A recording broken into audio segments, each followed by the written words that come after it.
Here's a shoe I thought I'd never review. It's the Air Force One Mid React. I don't know if it's Air Force React Mid. Anyway, it's mid, it's Air Force, it's got React.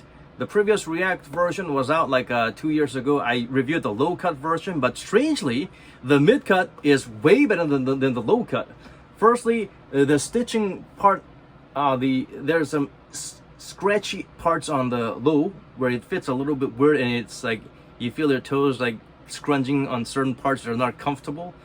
It's weird. I've tried different types of Air Force One React 22 lows to find out if it's just a QC issue, but no, all of them have a bit of a discomfort and scratchiness around the toe box and the forefoot area. But the mid doesn't have that. It's just soft, and there's no irritation.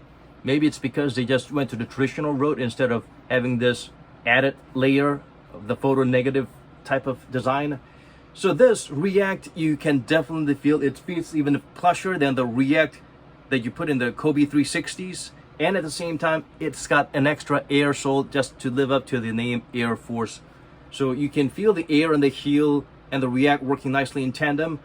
I mean, it's kind of caged, but you can feel it softly moving around and cushioning the impact. On the forefoot, the exposed React does a good job. You can actually feel the React. On the lows, I don't know why, but they feel a little bit firmer. Maybe they may have a different swivel board, but this is super soft. Remember the React you felt in the Kobe 360?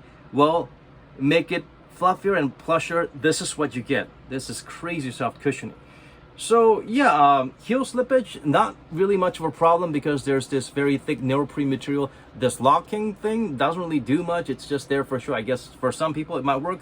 It makes you slide your foot in nicely. It's not crazy breathable, at least around the mesh area it's breathable, but on the toe box area you might want to poke some holes because there are visible holes, but inside there is an inner booty layer that's making things warm inside and soft.